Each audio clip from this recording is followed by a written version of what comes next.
ഇത് പാലക്കുഞ്ഞ് വന്നു. ശുഭക്കുഞ്ഞ് 2-3 പ്രാവശ്യം അന്വേഷിച്ച് വന്ന വിവരം ഞാൻ പറഞ്ഞു. തിലകുഞ്ഞിന് മുറിയിലുണ്ട്. ആ അല്ല, ഇതാര്? ശുഭയോ? നീ പല പ്രാവശ്യം തിരക്കി വന്നു എന്ന് പണിക്കരമ്മാവൻ പറഞ്ഞു. വാ ഇരിക്ക്. വാ.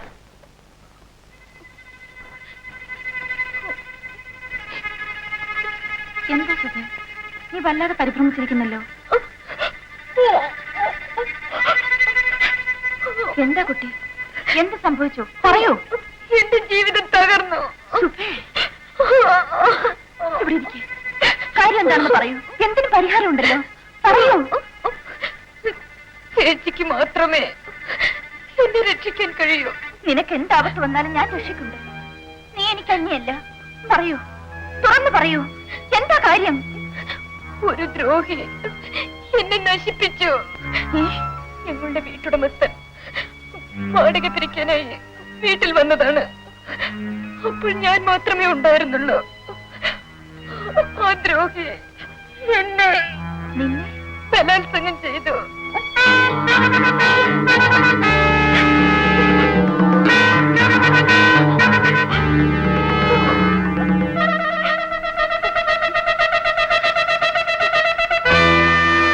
കരുത്തനായ മനുഷ്യന്റെ കയ്യിൽ നിന്ന് രക്ഷപ്പെടാൻ എനിക്ക് കഴിഞ്ഞില്ല ചേച്ചി. എന്റെ തിലകൻ സ്നേഹിച്ച പെൺകുട്ടിക്ക് ഇങ്ങനെ സംഭവിച്ചല്ലോ. ഞാൻ എങ്ങനെ എന്റെ തിലകൻ ചേട്ടന്റെ മുഖത്ത് നോക്കൂ? എന്റെ ചേച്ചി എന്നെ രക്ഷിക്കൂ. സംഭവിച്ചില്ലേ, ഇനി ഞാൻ എങ്ങനെ രക്ഷിക്കും?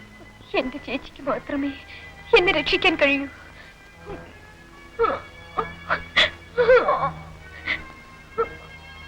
എന്നായിരുന്നു സംഭവം? 3 മാസമായി. നീ ഗർഭിണിയാണോ? അതെ. ഓഹോ, അതാണ് സംഗതി. അപ്പോൾ നീ അപകടം സംഭവിച്ച പെൺകുട്ടിയല്ല. എന്റെ ചേച്ചി എന്താണ് ഇങ്ങനെ പറയുന്നത്? 3 മാസത്തിനിടയിൽ പല പ്രാവശ്യം നാം തമ്മിൽ കണ്ടില്ലേ? ഈ സംഭവത്തെ പറ്റി നീ ഇതുവരെ പറയാഞ്ഞത്? എന്റെ തിലകൻ ചേട്ടന്റെ പെങ്ങളോട് ഞാൻ ഇതെങ്ങനെ പറയൂ?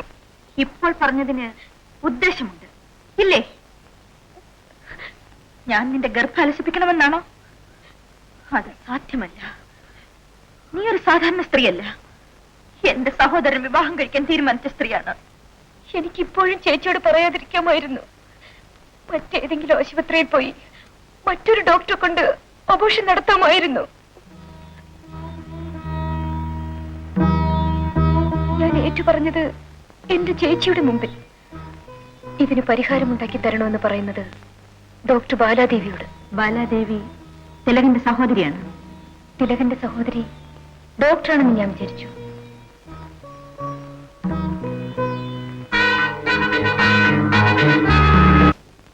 എനിക്കിപ്പോഴും ചേച്ചിയോട് പറയാതിരിക്കാമായിരുന്നു. മറ്റേതെങ്കിലും ആശുപത്രിയിൽ പോയി മറ്റൊരു ഡോക്ടറെ കൊണ്ട് അബോർഷൻ നടത്താമായിരുന്നു.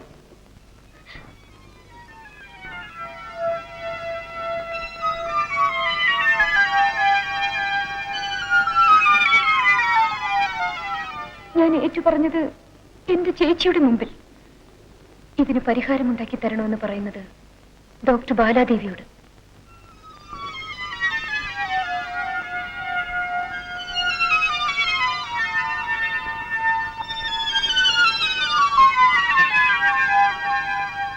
ബാലാദേവി തിലകന്റെ സഹോദരിയാണ്. തിലകന്റെ സഹോദരി ഡോക്ടറാണെന്ന് ഞാൻ വിചാരിച്ചു.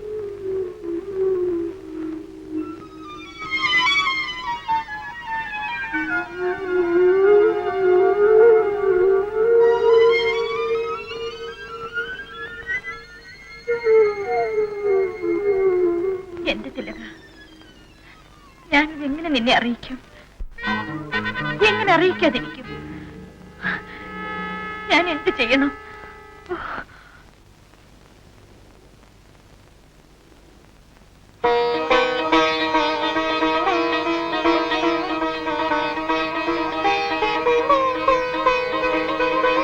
ഞാൻ ആശുപത്രിയിലേക്ക് പോവുകയാണ്.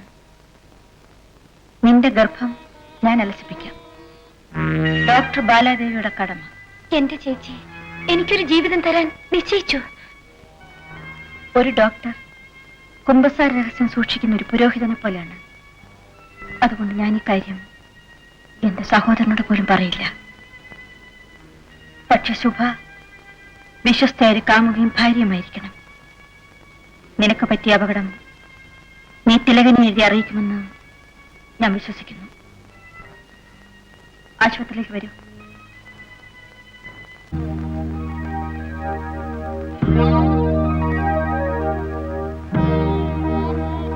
വരൂ.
അർജന്റ്.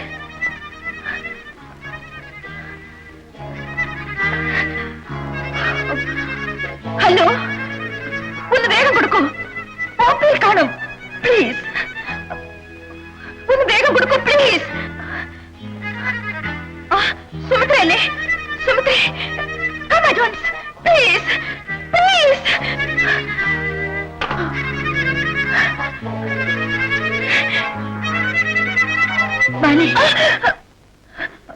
ബാല, എന്തുണ്ടായി?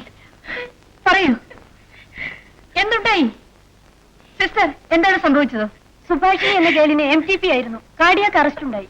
MTPക്ക് സാധാരണ സംഭവിച്ചുകൂടല്ലോ. ആ പേഷ്യന്റ് നേരത്തെ അബോർഷന് മരുന്ന് കഴിച്ചിരിക്കണം. ഏതായാലും ആ കുട്ടി മരിച്ചു.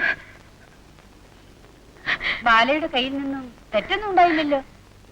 ഇങ്ങനെ അപ്സെറ്റ് ആകുന്ന എന്തിന്? ഏത് പേഷ്യന്റിനും ഏത് ഘട്ടത്തിലും കാർഡിയാക് അറസ്റ്റ് ഉണ്ടാകും. ആ പെൺകുട്ടി ഏതെന്ന് മനസ്സിലായില്ലേ? സുഭാഷിണി എന്ന് പറഞ്ഞപ്പോൾ മനസ്സിലായി. ആ പെൺകുട്ടിയുടെ കൂടെ ആരും വന്നിട്ടില്ല.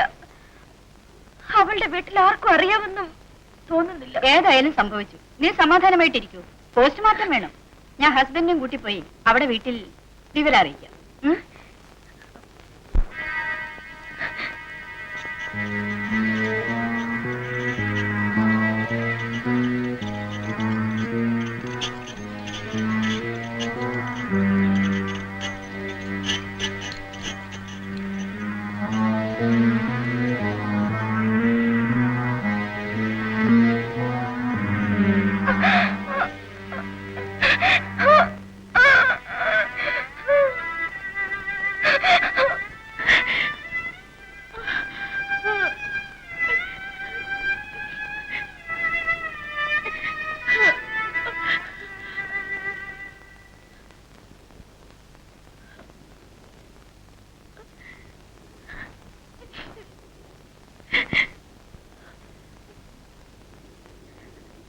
സുഭ അബോർഷന് വേണ്ടി ഏതോ മരുന്ന് കഴിച്ചിട്ടുണ്ട്. അതുകൊണ്ടാണ് ഹാർട്ട് നിന്ന് പോകാൻ കാരണം. എന്തായാലും അവള് മരിച്ചു.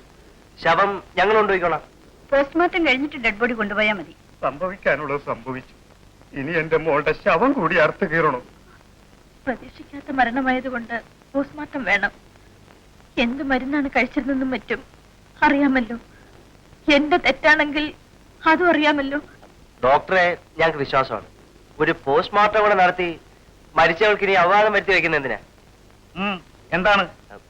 പോസ്റ്റ്മോർട്ടം വേണമെന്നാണ് ഡോക്ടർ പറയുന്നത്. അതിന്റെ ഒന്നും കാര്യമില്ല. നിങ്ങൾ ആരാണ്?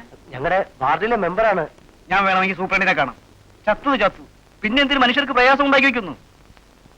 നിങ്ങൾ വരൂ. സൂപ്രണ്ട് തീരുമാനിച്ചോട്ടെ. അവർക്ക് പോസ്റ്റ്മോർട്ടം വേണ്ടെങ്കിൽ വേണ്ട. നീ ധൈര്യമായിരിക്കും.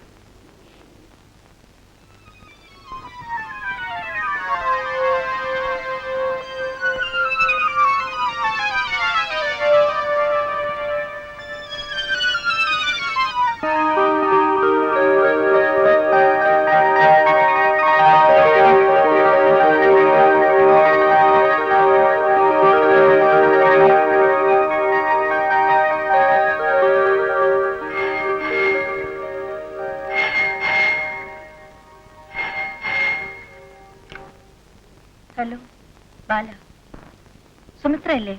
അതെ. പോസ്റ്റ്മോർട്ടം കൂടാതെ ഡെഡ് ബോഡി വിട്ടുകൊടുത്തു. സന്ധ്യയ്ക്ക് മുൻപ് ശവസംസ്കാരം കഴിഞ്ഞു. ബാല വിഷമിക്കാതിരിക്കൂ. ഒരു ഡോക്ടറുടെ മനോധൈര്യം വേണ്ടേ? ശരി, ആ, നാളെ കാണാം. വയ്ക്കട്ടെ.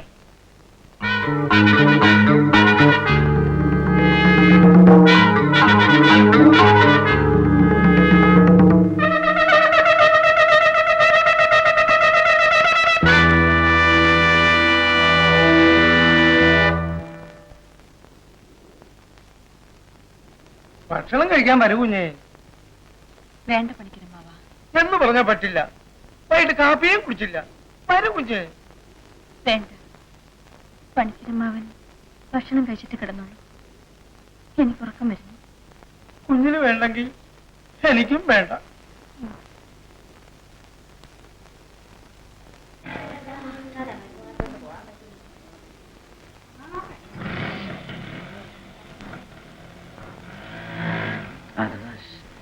പിന്നെ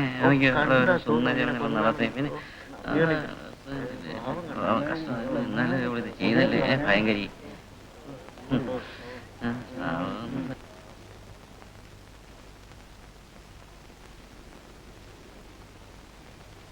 good morning doctor. Good morning. ഇരിക്കൂ. Thank you. പത്രം കണ്ടില്ലേ? എന്താ വിശേഷം? ഈ പത്രത്തിൽ സുബയുടെ മരണത്തെ പറ്റി ഒരു വാർത്തയുണ്ട്. ചില പത്രക്കാർ വാർത്തയുണ്ടാക്കാൻ ബിരുദന്മാരാണല്ലോ. ഒന്ന് വായിക്കൂ. ഒരു യുവതിയുടെ ദാരുണ മരണം. കോട്ടയം. സുഭാഷിണി എന്നു പേരുള്ള അവിവാഹിതയായ ഒരു ഗവൺമെന്റ് ജീവനക്കാരി സംശയാസ്പദമായ സാഹചര്യത്തിൽ ഗർഭം അലസിപ്പിക്കുന്നതിനുള്ള ഒരു ശസ്ത്രക്രിയക്കിടയിൽ നിര്യാതയായിരിക്കുന്നു. ഈ യുവതി ശസ്ത്രക്രിയ നടത്തിയ ഡോക്ടർ ബാലാദേവിയുടെ സഹോദര കാമുകിയാണ്. ഇപ്പോൾ അമേരിക്കയിൽ ഉപരിപഠനം നടത്തുന്ന ഡോക്ടറുടെ സഹോദരനിൽ നിന്നും ഈ യുവതി ഗർഭിണിയായതാണ്. ഡോക്ടർ ബാലാദേവി യുവതിയെ നിർബന്ധിച്ച് ശസ്ത്രക്രിയക്ക് പ്രവേശിപ്പിച്ചു. വെറും മൈനർ ഓപ്പറേഷനായ ഈ ശസ്ത്രക്രിയക്കിടയിൽ കരുതിക്കുട്ടി ഡോക്ടർ യുവതിയെ കൊല ചെയ്യുകയായിരുന്നു എന്നാണ് ആശുപത്രി വൃത്തങ്ങളിൽ നിന്നറിയാൻ കഴിഞ്ഞത്. ഡോക്ടർ വിഷമിക്കേണ്ട. ചില പത്രക്കാർ ഇങ്ങനെയൊക്കെ എഴുതി പിടിപ്പിക്കും. ഡോക്ടറെ അറിയാവുന്നവരാരും ഇത് വിശ്വസിക്കുകയില്ല. ഡോക്ടർക്ക് നോക്കിയല്ലേ? ഞാൻ അവധി എഴുതി കൊടുക്കാണ്.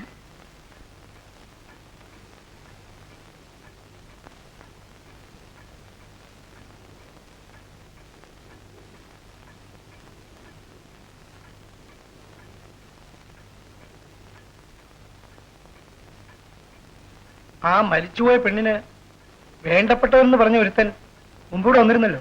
അവൻ കാണാൻ വന്ന് നിൽക്കുന്നു. വരാൻ പറയും.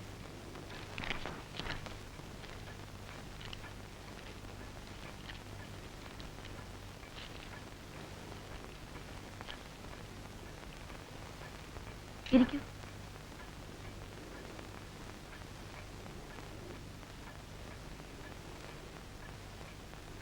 എന്താ വന്നത്? ഞങ്ങളുടെ വീട് വല്ലാത്ത വിഷമത്തിലാണ്. നിങ്ങളെപ്പോലെ തന്നെ ശുഭയുടെ മരണത്തിൽ ദുഃഖിക്കുന്നവരുള്ളാണ് ഞാൻ. നിങ്ങളുടെ ആശുപത്രിയിൽ എത്ര പേര് മരിക്കുന്നു? ഒരു ഡോക്ടറുടെ ദുഃഖം പോലാണോ അവളുടെ അച്ഛന്റെ ദുഃഖം, അവളുടെ മുറച്ചെറുക്കനായ എന്റെ ദുഃഖം? ശുഭയുടെ ശവസംസ്കാരം കഴിഞ്ഞെന്ന് കിടന്നാണ് അമ്മാവൻ. ജോലിക്കും പോകുന്നില്ല, വീട്ടുകാരും തന്നെ പ്രയാസത്തിലായി. ഡോക്ടർ സഹായിക്കണം. എങ്ങനെ? അമ്മാവനിപ്പോ കുറച്ച് കാശ് കിട്ടിയ വലിയ ഉപകാരമായിരിക്കും. 1000 രൂപ ഉടനെ വേണം. ശുഭയുടെ അച്ഛന് അല്പ ധനസഹായം നൽകാൻ എനിക്ക് വിഷമമില്ല. പക്ഷേ എന്റെ രോഗി മരിച്ചു എന്ന കാരണത്താൽ പണം വാങ്ങാനാണെങ്കിൽ അത് നടപ്പില്ല രാമു. വേണ്ട, മാന്യന്മാർ ഇടപെട്ടിട്ടുണ്ട്. ഡോക്ടർ മനഃപൂർവ്വം ശുഭയെ കൊന്നതാണെന്നും അതുകൊണ്ട് കൊലക്കുറ്റത്തിന് കേസെടുപ്പിക്കണമെന്നാണ് അഖിലേഷ് കമ്മിറ്റി പറയുന്നത്. അതൊന്നും വേണ്ടെന്ന് അമ്മാവൻ പറഞ്ഞു. ആ അമ്മാവനെ നിങ്ങളൊരു ചെറിയ സഹായം പോലും ചെയ്യുന്നില്ലെങ്കിൽ എന്തായാലും ഞാൻ വീട്ടിൽ വന്ന് ശുഭയുടെ അച്ഛനെ കാണാം. അയ്യോ വേണ്ട വേണ്ട, ആ ഭാഗത്തേക്കൊന്നും ഡോക്ടർ വരരുത്. നാട്ടുകാരാകെ ക്ഷോഭിച്ചിളകിയിരിക്കുകയാണ്. എന്ത് സംഭവിക്കും? നല്ല മനസ്സുണ്ടെങ്കിൽ രൂപ നയിക്കണം.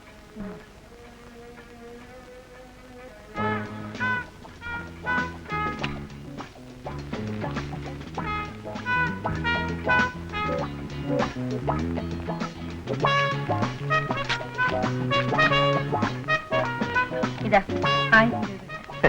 ഡോക്ടർക്ക് ബുദ്ധിയുണ്ട്. വരട്ടെ.